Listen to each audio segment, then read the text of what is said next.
अस्सलाम वालेकुम क्लास बच्चों, आज मैंने आपके साथ चैप्टर नंबर 8 डिस्कस करना है। अब हम पहले चैप्टर नंबर 8 करेंगे। चैप्टर नंबर 8 के बाद हम चैप्टर नंबर 7 और चैप्टर नंबर 5 करेंगे। ठीक है। चैप्टर नंबर 8 बहुत बहुत इंपॉर्टेंट चैप्टर है बच्चों, इसमें से पेपर बहुत ज़्यादा आता है। इस चैप्टर को अच्छे से करना है आप लोगों ने। इसके अंदर आपके पास बेसिक कॉन्सेप्ट होंगे और डेफिनेशंस वगैरह होंगी, रिलेशन की, फंक्शन की, जो हम क्लास में कुछ डिस्कस कर चुके हैं वो चीज़ें भी आपके पास होंगी। सबसे पहले देखिए लिखा हुआ है आपके पास, ये ऑर्डर पेयर की डेफिनेशन है कि ऑर्डर पेयर क्या होता है।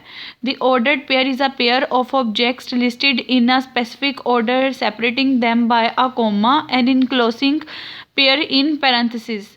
यानी कि ऑर्डर पेयर एक ऐसा आपके पास बच्चों मेथड होता है या ऐसा सिंबल होता है जिसमें आप किसी भी दो चीज़ों को ब्रैकेट के अंदर इनक्लोज करते हो और उसके दरमियान में कॉमा लगा देते हो। और कॉमा लगाने के बाद बच्चों ये जो दोनों चीज़ें होती हैं एक दूसरे से डिफरेंट होती हैं जिसको आप इनक्लोज करते हो। यही बात लिखी हुई है कि आप किसी भी ऑब्जेक्ट को लिस्टेड करते हो। लिस्टेड का मतलब होना है लिस्ट बना के अलग अलग कर देना, उनके दरमियान में कॉमा लगा देते हो और उनको इनक्लोज कर देते हो किसी भी पेयर की फॉर्म में।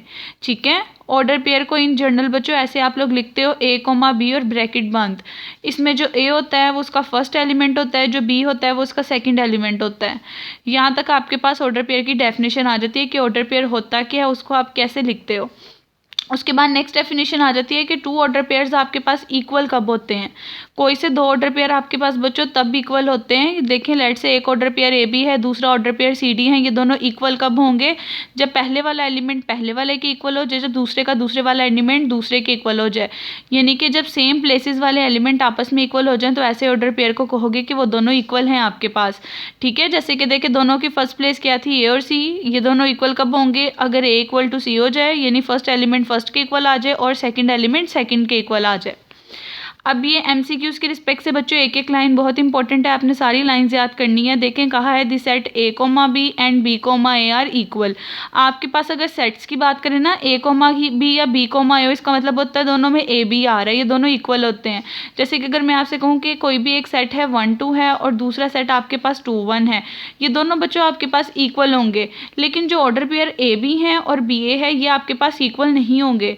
जैसे कि देखें अगर ए बी ऑर्डर पेयर 2 1 है, दूसरा ऑर्डर पेयर 2 1 है, तो ये दोनों इक्वल नहीं होंगे। ये दोनों इक्वल किस सिचुएशन में हो सकते हैं, अगर पहला एलिमेंट पहले के इक्वल आए, दूसरा एलिमेंट दूसरे के इक्वल है।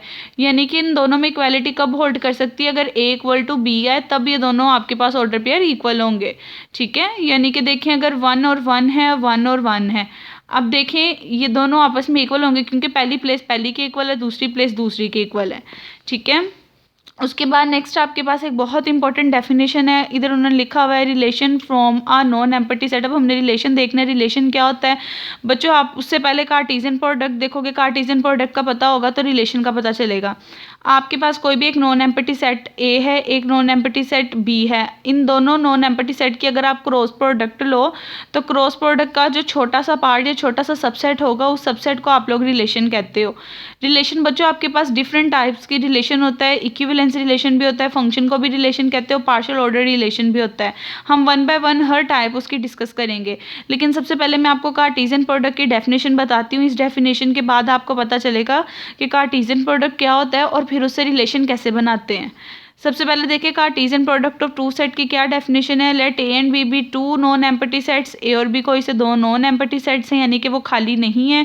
उनकी कार्टेशियन प्रोडक्ट को आप कैसे डिनोट करते हो, ए क्रॉस बी से। यानी कि ए क्रॉस बी जो होता है, जब कोई चीज़ प्रोडक्ट की फॉर्म में आ रही हो इसका मतलब ये होता है हमने उसको ऑर्डर पेयर की फॉर्म में लिखना है।